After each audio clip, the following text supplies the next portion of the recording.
अब मैं अक संस्था की सेक्रेटरी नजमी सुल्तान, जो हमेशा ही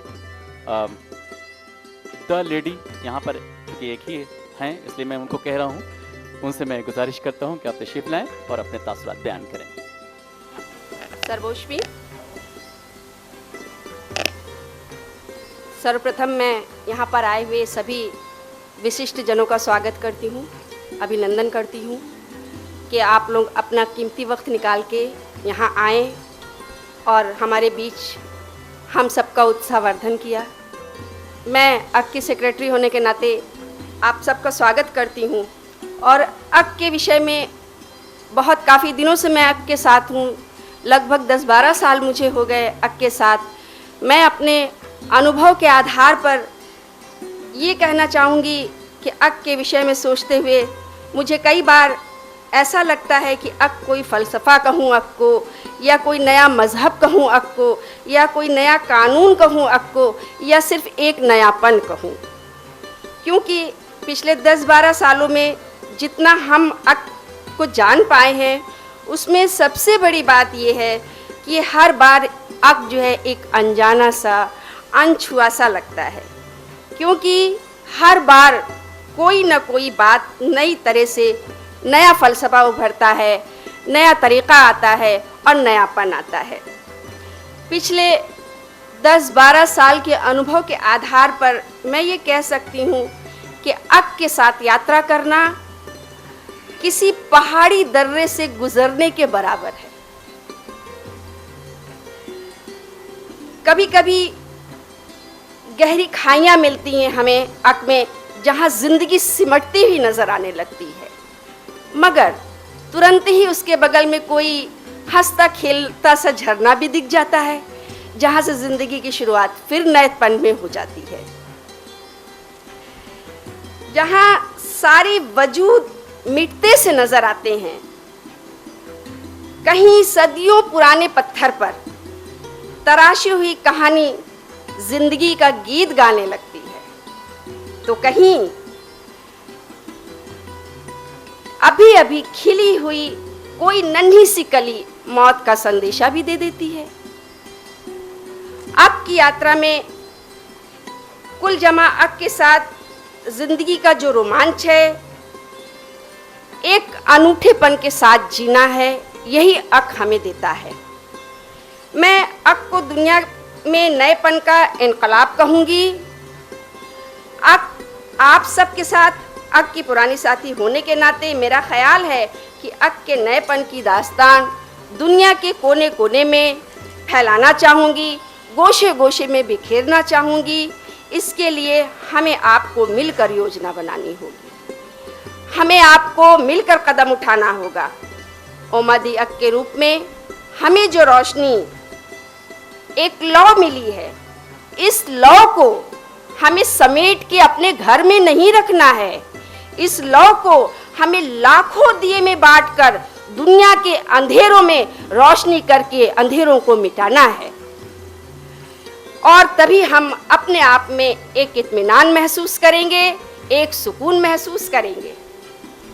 मैं शुक्रगुजार हूँ उस ऊपर वाले की कि जिसके इशारे पर दुनिया चलती है, और मैं शुक्रगुजार हूँ, लाख लाख शुक्र अदा करती हूँ उस ऊपर वाले का जिसने अक को दुनिया में चलाने का इशारा किया, और वो इशारा ओमादी अक के रूप में हम सब के बीच में आया। मैं यही कहना चाहूँगी, मैं अपने अनुभव के रूप में यही कहना चाहूँगी कि हमें और आपको ओमा जी, मैं जहाँ तक समझती हूँ, जैसा कि अभी पहले हमारे मज़हब पे चर्चा हो रही थी, हमारे सरकार दो आलम पे चर्चा हो रही थी, तो मैं ये कहना चाहूँगी कि राम कभी अपनी चर्चा खुद से नहीं करते थे, कृष्ण कभी अपनी चर्चा खुद से नहीं करते थे, या उनके बाद जो भी हमारे बीच में, जैसे आप रविन्द्रनाथ टैगोर को ले लीजिए, ओशो जी को ले लीजिए, उन लोगों ने खुद अपने बारे में अपनी चर्चा नहीं की है। हमने, आपने बढ़ के उनको आगे बढ़ाया है, और आज उन्होंने दुनिया में वो किस हद तक फैल गए हैं, उसी तरह हम भी अक को, जहाँ तक मैं अपने बल पे कहती हूँ, मैं अपने नज़रिए से कहती हूँ कि अक को मैं बहुत दूर तक ले जाऊँगी, और अक इतनी रोशनी देगा कि हर इंसान अक के अपने अंधेरे को मिटाने के लिए अक की रोशनी को ज़रूर तलाशेगा और ज़रूर हमारे बीच में आएगा। अभी हमने स्वामी विवेकानंद जी के बारे में चर्चा करते हुए सुना। अभी कुछ रोज़ पहले मैं बिहार गई थी और हमारे गुरुजी भी हमारे साथ थे, ओमादी अक जी भी हमारे साथ थे, और वहाँ पे नालंदा यूनिवर्सिटी का बहुत बड़ा प्रोग्राम था और वहाँ ओमा जी को स्वामी जी के नाम से जाना जाता है। कृष्ण के भी कई नाम थे और उसी तरह ओमादी अक जी के भी कई नाम हैं। वहाँ पूरे गया में आप ओमा जी या महाराज जी या गुरु जी कहेंगे तो कोई नहीं जानता है। हाँ, आप तुरंत अगर स्वामी जी कह देंगे तो शायद एक हुजूम चला आता है। और उस मंच पे हमारे ओमा जी बैठे थे और उस वक्त उस मंच पे जब उन्होंने अपनी बातों को कही, उसी वक्त वहाँ के लोगों ने, एक बहुत बड़ा हुजूम था, बहुत बड़ा थिएटर था जहाँ की बहुत ज़्यादा भीड़ थी, वहाँ हमारे ओमा जी को आधुनिक विवेकानंद के खिताब से नवाजा गया। और उस वक्त मैं आपसे सच बताऊं कि मुझे 10-12 साल में कभी भी ऐसा महसूस नहीं हुआ कि मेरी आंख में कभी आंसू आए। और उस दिन हकीकत है, ओमा जी तो मेरे साथ नहीं थे, वो मंच पर बैठे थे, सचमुच मेरी आंखों से खुशी के आंसू गिरे कि कम से कम आज के इस दौर में वहाँ के लोगों ने हमारे महाराज जी को, ओमादी अक जी को आधुनिक विवेकानंद का खिताब दिया। और अभी अक्टूबर में हम सबको फिर जाना है वहाँ बहुत बड़ा प्रोग्राम है और शायद ओमा जी भी चाहेंगे कि यहाँ से भी, इसमें से भी कुछ लोग जाएं। वो अभी रणनीति तैयार होगी तो हम लोग उस पर चर्चा करेंगे। कहने का मतलब ये है कि हमें ओमा जी की इस रोशनी को घर घर पहुँचाना है, पूरी दुनिया तक ले जाना है। और इसी के साथ हम अपनी वाणी को विराम देते हैं। धन्यवाद। नील गगन के चंदा को एक दाग सुनहरा लिखो, धरती के रिश्ते घावों को बहता दरिया लिखो। खूबसूरत मोतियों जैसे इनके अल्फाज, लेकिन उसमें क्रांति के स्वर। बहुत अच्छा लगा नजमी सुल्तान का ये पूरा का पूरा स्टेटमेंट। आज ओमा जी, ओमादक के बारे में तमाम तरह की बातें हो रही हैं। आधुनिक स्वामी विवेकानंद, कृष्ण प्रदर्शक, और वो भी कौन? नैतिक। इसमें मैं कभी धार्मिक नहीं कहूँगा, सामाजिक नहीं कहूँगा, सांस्कृतिक नहीं कहूँगा। मोरल बूस्टिंग के लिए अगर कोई व्यक्ति है तो ओमादा अक है। नैतिक, जिसका आज न जाने कितना ज़्यादा गिरावट उसमें हुई है, नैतिकता हमारी गिर चुकी है, उसी को अपलिफ्ट करने के लिए ओमादा अक मेरे साथ हैं, बल्कि हम सब उनके साथ हैं और एक दूसरे के साथ ही आज चल करके हम आगे तरफ बढ़ रहे हैं और यह संस्था भी आगे बढ़ रही है। आइए इसी क्रम में आगे बढ़ते हुए आज हमारे बीच में मोहित अग्रवाल जी यहाँ तशरीफ रखते हैं। मोहित जी बनारस के बहुत बड़े बिजनेसमैन हैं, बहुत बड़े बिजनेसमैन हैं। लेकिन आप यूँ समझ लें कि जब मैं और नौमान हसन साहब जो मदर हलीमा सेंटर स्कूल के डायरेक्टर हैं, हम दोनों बैठे हुए थे पास में, मोहित जी के साथ में बैठे थे हम लोग, तो हमने ये देखा कि लोगों ने ये कहा कि आप बहुत बड़े बिजनेसमैन हैं। लेकिन जब मेरी उनकी गुफ्तगू हुई तो मुझे ये पता चला कि नहीं, वो बहुत अच्छे थिंकर भी हैं और बहुत अच्छी सोच है। उन्होंने एक कैलेंडर दिया, तो उन्होंने कैलेंडर के हर महीने पर जो स्लोगन्स लिखे थे मुझे बहुत पसंद आया। I enjoy such and such, I enjoy such and such, बहुत अच्छी फीलिंग्स में लिखी थी। और मैं ये समझता हूँ कि उसी तरह की फिलॉसफी से जुड़ करके आज ज़रूर वो कुछ ना कुछ शब्द कहेंगे ओमादा अक के सिलसिले में और अक संस्था के संदर्भ में। आइए मोहित अग्रवाल जी, माइक खुंडा तशरीफ रखते हैं। थैंक यू इमरान जी, आपने इतना हौसला अफजाई किया, मेरा इतनी तारीफ़ किया। और सबसे पहले मैं अब अभिनंदन करना चाहूँगा यहाँ पे जितने लोग बैठे हुए हैं। और ज़्यादा ना बोलते हुए बस मैं इतना ही कहना चाहूँगा कि जब से मैं अक संस्था से जुड़ा हूँ उमा जी के साथ, तो बहुत सारी चीज़ें, बहुत अपने अंदर चेंजेस देखता हूँ और बहुत सारी चीज़ों को करने में अपने में सेल्फ कॉन्फिडेंस आया। और इसी के साथ मैं उमा जी को तहे दिल से धन्यवाद देना चाहूँगा हमारी हौसला अफजाई करने के लिए और हर चीज़ों में प्रोत्साहन में हमें आगे बढ़ाने के लिए। Thank you.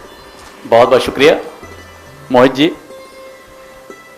अब संस्था के कुछ ऐसे सदस्य जो दिल से हम सब के साथ हैं, उमा दा के साथ हैं, मैं एक एक करके उनके तासुरात, उनके विचार जानना चाहेंगे। उसमें सबसे पहला नाम आता है, जैसा कि लक्ष्मण दास जी ने अभी इशारा किया कि ये इंस्टीट्यूशन हम सब का है, यानी अक संस्था का है। हालांकि मुझे एतराज़ तो नहीं है, लेकिन अगर सनी जी आप तशरीफ़ लाएँ तो शायद इस पर रोशनी और ज़्यादा पड़ सके कि आप इस संस्था के द्वारा अपनी संस्था को कैसे जोड़ते हैं और अपने दिल को कैसे जोड़ते हैं उमा दा के साथ। मैं आप सभी बड़ों का हार्दिक स्वागत और अभिनंदन करता हूं। मैं आप सभी में सबसे छोटा हूं और मेरे एक्सपीरियंस बहुत ज़्यादा अक्सर रहे हैं, और मैं कुछ ऐसी चीज़ें सोचता हूं कि जिसको इससे जोड़ा जाए तो हम लोग इससे काफ़ी चीज़ें कर सकते हैं। मैं हो सकता हूं कहीं गलत हूं, कहीं सही हूं, इसके लिए मैं पहले से आपसे क्षमा चाहता हूं, और इसमें जो सुधार होगा उसको तो आप हमारे मार्गदर्शक हैं, और सबसे पहले हमारे उमा जी हैं जो हमें बताएंगे कि इसके लिए क्या होना चाहिए। मैं जब उमा जी से मिला तो मेरे पास कई ऐसे लोग होते रहे, कई ऐसी चीज़ें होती रहीं कि जब आप कहीं भी जाते हो तो भ्रमित करने वाले लोग आपको बहुत मिलते हैं। कोई कहता है इधर जाओ, कोई कहता है उधर जाओ, दोस्त कहते हैं इधर जाओ तो गार्जियन कहते हैं उधर जाओ, तो वो कहते हैं इधर जाओ।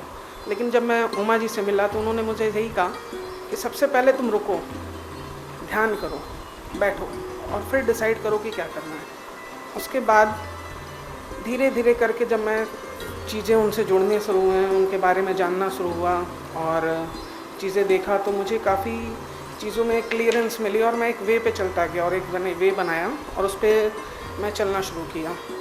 तो मैं चलते चलते, मेरा बहुत ज़्यादा एक्सपीरियंस तो नहीं रहा है, क्योंकि मुझे ऐसा गुरु आज तक नहीं दिखा कि जो आपके हर मोड़ पे, जहाँ आपको गार्जियन की ज़रूरत पड़े तो गार्जियन, जहाँ आपको दोस्त की ज़रूरत पड़े तो दोस्त, और जहाँ आपको जिस चीज़ की ज़रूरत पड़े उस चीज़ की तरह के रूप में आपके लिए हमेशा खड़ा रहता है।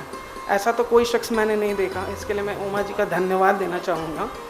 और मैं ये बताना चाहूँगा कि जिस तरह से हमारी युवा पीढ़ी बढ़ रही है, जिस तरीके से यूथ बढ़ रहा है, तो इस जो समाज है, ये जो एटमॉस्फेयर है, ये जो सोसाइटी है, हम देखते हैं कि लोग रोटरी के मेंबर बनते हैं तो अपने आप को बड़ा कहते हैं कि मैं रोटरी का मेंबर हूँ। लोग लॉयंस के मेंबर बनते हैं तो ये चाहते हैं कि मेरी एक रॉयल्टी बढ़ती है। लोग बनारस क्लब के मेंबर बनते हैं तो अपने आप को एक रॉयल्टी बनते हैं। मुझे तो ये सब निर्थई, मुझे लगता नहीं कि इसमें कुछ है। जो चीज़ हमारी संस्था अक में है, मुझे नहीं लगता कि वो कहीं है, और मुझे ये लगता है कि हमें आगे बढ़ के, हमें चीज़ें करके अपनी संस्था को उस लेवल पर रखना चाहिए कि हम कहीं भी जाएँ तो अक के नाम से जाने जाएँ। किसी भी चीज़ में जाएं या कहीं भी कोई काम हो तो हमें अक के नाम से जाना जाए, और अक को वो स्टेज मिलना चाहिए। मतलब हमें अक को वो स्टेज देना होगा कि हम कहीं भी जाएं तो हमारी बात को रखा जाए तो लोग सामने वाला सुने और ध्यान करें। इसके लिए जो हमारी युवा पीढ़ी है उसको हम आगे बढ़ाना चाहेंगे, और हम चाहते हैं कि अपने साथ हम अपनी युवाओं को जोड़ें। जैसे कि हम किसी त्यौहार पे जाते हैं या कहीं जाते हैं तो कोई अच्छाई चीज़ें जो होती है तो हम लोगों से बोलते हैं यार हम वहाँ गए तो ये चीज़ अच्छा देखा, हम वहाँ गए तो ये चीज़ अच्छा देखा, लेकिन हम कभी अपने रिश्तेदारों में या कभी किसी बैठने के जगह, मतलब जहाँ हम बैठते हैं और रोज़ जहाँ बातें करते हैं, वहाँ कभी हम अक के बारे में नहीं चर्चा करते हैं। अक में ऐसा क्या है कि हम चर्चा क्यों नहीं करते? अगर हम अक को बढ़ाना चाहते हैं तो हमें अक की चर्चा खुद करनी होगी, क्योंकि आप एक अच्छे चीज़ों से लोगों को रूबरू करा रहे हैं। आप एक ऐसे प्लेटफॉर्म से लोगों को रूबरू करा रहे हैं जहाँ पे आप अगर अपनी बातें रखते हैं तो उसको आगे बढ़ाने का आपको संघर्ष दिया जाता है, आपको साहस दिया जाता है। आपके पीछे बुद्धिजीवी लोग खड़े होकर आपकी मदद करते हैं। अगर आप कहीं फंसते हैं, आपको कोई चीज़ें दिक्कत होती हैं, तो आप अक के थ्रू अपनी बातों को रख सकते हैं, अपनी चीज़ों को कर सकते हैं। हमें इस चीज़ों से युवाओं को ज़्यादा जोड़ना होगा हमें। और तो मुझे मतलब जो था मैंने वो बताया, और इसमें हो सकता है कि मुझसे कुछ त्रुटियाँ हुई, उसके लिए मैं आप लोगों से क्षमा चाहूँगा। सर्वोष्मी। सहजता, सरलता, ये सनी जी का गुण है। बहुत अच्छे से उन्होंने अपनी बात पूरी कही है। मैं तो ये समझता हूँ कि एक बार कूड़े ने नोट से कहा कि तुम सिर्फ एक कागज़ के टुकड़े हो, लेकिन नोट ने फ़ख्र के साथ कहा लेकिन मैंने ज़िंदगी में कूड़ेदान कभी नहीं देखा है। इसी तरह से चाहिए संस्था की अहमियत, ऐसी होनी चाहिए। आइए आगे